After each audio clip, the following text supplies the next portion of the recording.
esa investigación para el Horizonte y pues esta situación de desperdicio pues ha surgido desde esos años.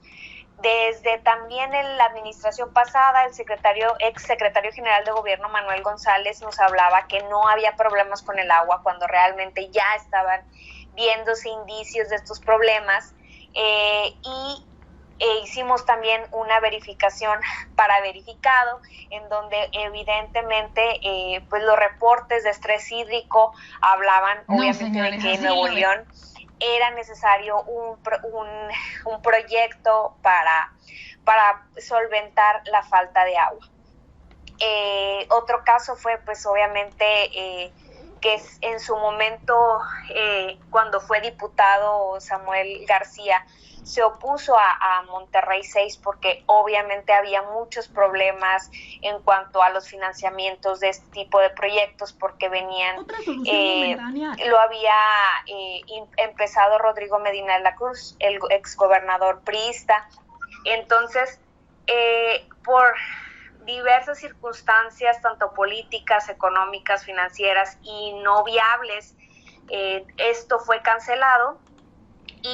Pero no se propuso el plan de la Presa Libertad, pero obviamente no se terminó. Y entonces después de todas estas irresponsabilidades de las autoridades y pues que es un problema que no viene de un año atrás, vemos obviamente cómo ahorita estamos ya sufriendo todas las consecuencias de esta situación, además de que obviamente pues tenemos empresas muy importantes como lo es FEMSA, Coca-Cola, Heineken, etcétera, que pues tienen una importante cantidad de pozos de agua que ellos están explotando y pues que al final pues ellos también la están obteniendo por otras vías. Gracias, Cindy. Nos diste un recorrido muy extenso justamente para que estemos en contexto en este momento. Muchas personas que están ahorita son de Nuevo León y de Monterrey, pero también para el resto de la audiencia, para que sepan cómo este problema se fue construyendo. Te agradecemos mucho. Ahorita, si quieres, te dejamos también como hablante, por si tienes algo que contar cuando Toño también hable. Toño ya se unió finalmente.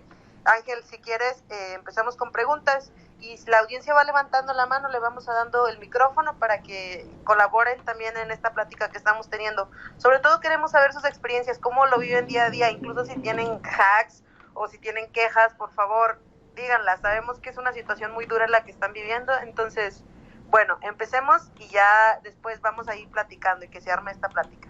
Dale, Ángel. Perfecto, pues bienvenido Antonio. Me comentaba que tuvo unos problemitas técnicos, ¿no? Como muchas personas también en Nuevo León estarán experimentando, ¿no? Quería preguntarte primero, Toño, un poquito para abrir, ahora que Cindy estaba dando este contexto, ¿no?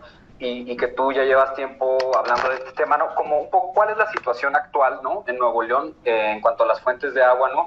En cuanto a la capacidad de las presas, ¿no? ¿Cómo se encuentra esto y cuál es el diagnóstico que han hecho, ¿no? Tanto autoridades como desde la sociedad civil, ¿no? Gracias, Ángel. Mira, yo respecto a las presas, me gustaría marcar una diferencia. En el área metropolitana de Monterrey nos abastecemos de cuencas locales aquí en la ciudad y otras distantes a más de 100 kilómetros. Entonces estaríamos hablando de la cuenca del río, de la subcuenca del río Pablillo, que llena la presa de Cerro Prieto, y ahí sí estaríamos hablando de una circunstancia de crisis que allá sería importante como entrar a los detalles, ¿no? Y en el extremo opuesto, hablemos de la cuenca del río San Juan, que es la que llena la presa La Boca, la presa El Cuchillo y la presa del Azúcar, en Camargo, en Tamaulipas, ya cerca de la frontera.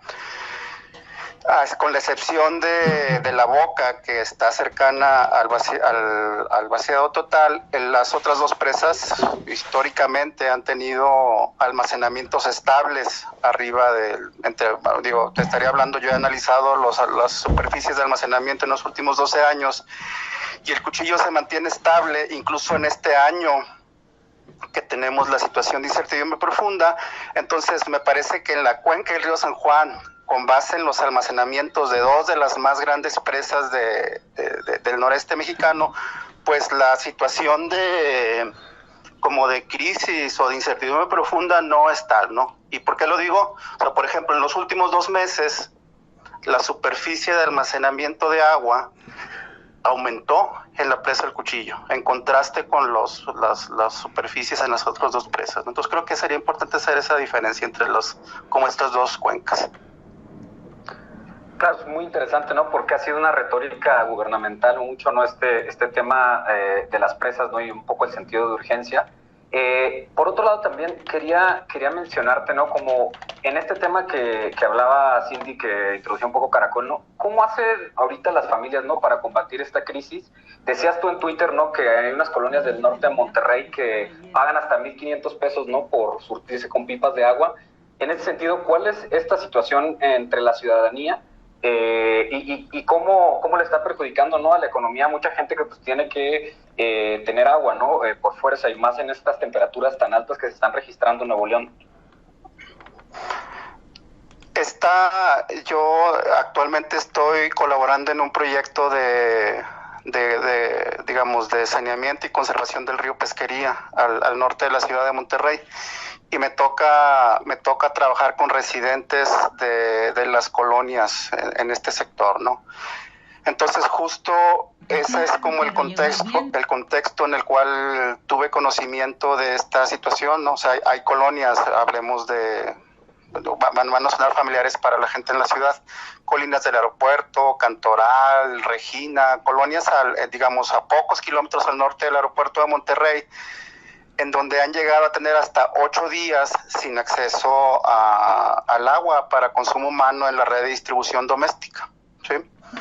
Entonces, los ayuntamientos, en colaboración con el gobierno de Nuevo León, han entrado, la compensación de esta disminución en los horarios de acceso al agua, la han compensado con la distribución de agua en pipas, pero la realidad es que no es suficiente, ¿sí? Entonces, por ejemplo, ¿qué ocurre? Que la pipa solamente entra a las zonas de entrada de algunas colonias y la gente se tiene que mover hacia esos espacios para abastecerse de agua. No cualquiera lo puede hacer. Ese es uno, ¿no? Y luego, en la insuficiencia de los esfuerzos gubernamentales para compensar los horarios y los recortes, se está dando la intervención de actores privados o sea, al menos yo conozco 15 puntos distribuidos en la zona metropolitana de Monterrey. En la zona metropolitana de Monterrey, donde hay extracciones subterráneas de agua. Son ilegales porque no están sustentadas en una concesión de la Comisión Nacional del Agua.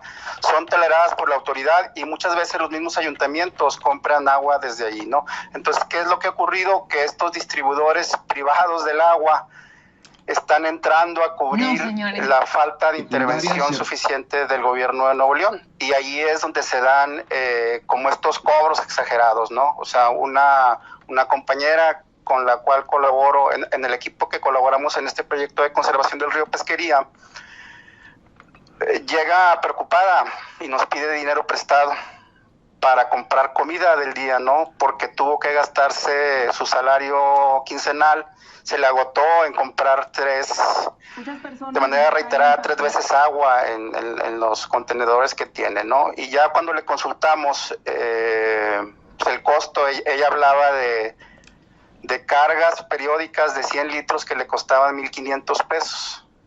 Y además como de la complicación para acceder. Entonces, esto sería como un indicador de las situaciones más complicadas y más difíciles y contrarias al derecho humano al agua, que en este caso está obligado a garantizar el gobierno de Nuevo León, como en esta situación de incertidumbre, ¿no? Y en el otro extremo, yo vivo en la zona sur de Monterrey. Entonces, desde que se anunciaron los recortes, yo solamente un día no he tenido agua, ¿no?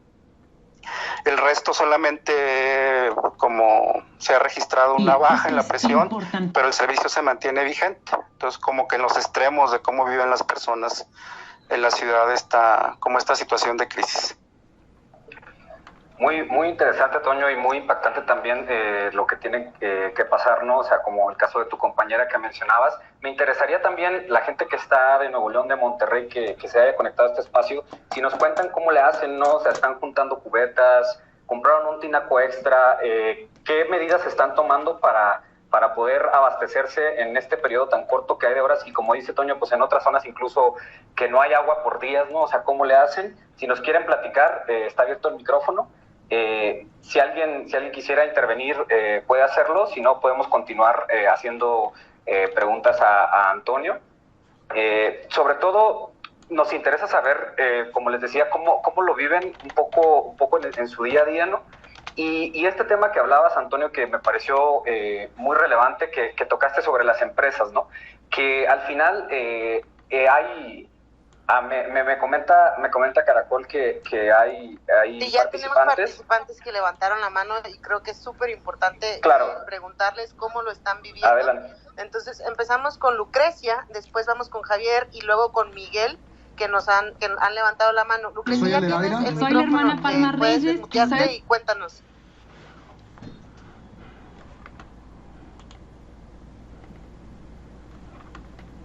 Lucrecia se nos fue. Bueno, entonces seguimos con Javier. Javier, ya estás también. Si quieres, adelante. Bienvenido. Hola, buenas tardes. Muchas gracias por el espacio. ¿Sí me escuchan, verdad? Te escuchas perfecto. Perfecto, muchas gracias. Bueno, pues para comentar mi experiencia rápidamente. Bueno, yo sí tuve que adquirir un tinaco. No tenía antes de esta crisis. También es otra cosa que valdría la pena comentar como extra, ¿no? El mercado de estos explotó completamente. Tuve una espera de aproximadamente 4 semanas para al haberlo adquirido en una tienda departamental de cosas de la casa, ¿no? Muy famosa. Bueno, todo ese mercado está revolucionado. Gracias a esa compra de tinaco puedo almacenar el agua en las horas que se nos da, ¿verdad? Del servicio, como le han dicho, de 4 a 10 de la mañana. Y bueno, en general, con esto afortunadamente no he tenido más problemas más que levantarme temprano para almacenar el agua en el tinaco, ¿no? Pero me gustaría comentar también que yo vivo en la zona norte de la ciudad, en el municipio de San Nicolás, y como bien han comentado anteriormente, se ha visto más afectada esta zona, ¿no? Nada más como comentario y antecedente, yo empecé a tener problemas de baja presión el año anterior, y en el 2021 y un poco también a finales del 2020. Entonces esto es algo que ya tiene más tiempo de lo que ha explotado recientemente, ¿no? Y comentar que, como bien decía Toño, hay unas zonas en la ciudad donde no se corta, lo cual pues ayuda mucho a pensar, ¿no? Alimenta ideas de la suspicacia en cuanto a qué estará pasando si no tuviéramos tanto la explosión inmobiliaria que ha sucedido últimamente en estos años en la ciudad, ¿no? Porque hay sectores que han conservado el servicio del agua y que son de muy reciente construcción, ¿verdad? O desarrollo inmobiliario. Entonces, pues ahí también es otro factor que abona a esta crisis. Muchas gracias por el espacio. Muchas gracias, Javier. Introdujiste 2 temas súper interesantes también que afectan el día a día de las personas que sí viven en Nuevo León y en Monterrey, que es ¿qué onda? ¿Es verdad o no es verdad que está habiendo como escasez de otros productos relacionados justo a la forma en que están gestionando la falta de agua, como los tinacos, que no era algo muy común de todas maneras? ¿Y qué está pasando, si tiene que ver o no tiene que ver? Que creo que esta es una pregunta también para Toño, con la explosión del desarrollo urbano, digamos, que es un poco un desorden inmobiliario más bien, que me gustaría ir guardando este tipo de preguntas también, Ángel, para hacérselas a Toño. Muchas gracias, Javier. Ahora vamos a platicar con Miguel, que pidió la palabra desde hace rato, y después con Sam, y luego ya vamos con ustedes de nuevo, Ángel y Toño, por si se van juntando aquí dudas y todo eso. Adelante, Miguel, ya puedes desmutearte. Hola, ¿qué tal? Muy buenas tardes. Agradecemos el espacio para poder platicar un poquito de la situación que estamos pasando aquí en Nuevo León. En el caso particular, mi edad es de 42 años. Recuerdo yo en los 90s, 80s, la misma situación. Hemos pasado por sequía, hemos pasado por falta de agua. No es la primera vez, es lo que quiero comentar. Recuerdo que yo de pequeño, de que solamente a ciertas horas regresaba el agua, y recuerdo que en mi casa pues había tinas para bañar, lavar trastes y para tomar agua. Las circunstancias entonces para algunos de nosotros no nos sorprende. Lo que sí sorprende mucho es la desigualdad que hay dentro de nuestro mismo territorio.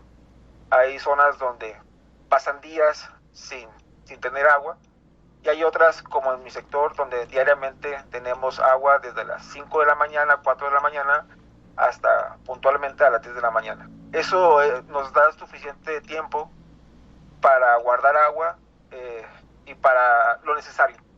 Sin embargo, algo que estábamos notando como familia era de que lo que sí se disparó mucho era el consumo de agua embotellada o purificada. Algo que también ha estado sucediendo en los últimos días es que el costo el precio del agua embotellada ha empezado a subir en despachadores que son comunes ya en nuestro territorio, aquí en la comunidad, de hace unos años, a raíz de la desconfianza de la calidad del agua. En mi sector no he tenido nunca ningún problema del agua que sale de la llave. Yo consumo del agua de la llave, entonces como platicamos como familia y dejamos de comprar garrafones de agua porque estábamos pagando probablemente 250 pesos mensualmente al agua de drenaje, pero empezábamos a gastar como 400 pesos mensuales por agua embotellada. También es una situación que nos enfrentamos aquí en Nuevo León, ese gasto en comprar agua para poder tomar, por la desconfianza que hay. Su servidor y mi familia tomamos agua de la llave, nuestra agua sale limpia, y lo que hacemos es utilizar esos garrafones de agua embotellada para llenar nuestra agua, el agua que vamos a consumir al curso de los días. Una sugerencia para quienes nos escuchan: no sabemos si un día aquí en Nuevo León vamos a pasar por días sin agua, entonces una sugerencia que puedo compartir es esos garrafones, guardar agua, unos 3-4 garrafones, por si llegase a haber una escasez de varios días, pues tengamos el agua ahí guardada por si llega a suceder una emergencia aquí en Nuevo León. Muchas gracias por el espacio. Saludos. Muchísimas gracias, Miguel. Es súper interesante. Esa otra cosa que estás agregando, que es un poco escabrosa, ¿no, Ángel?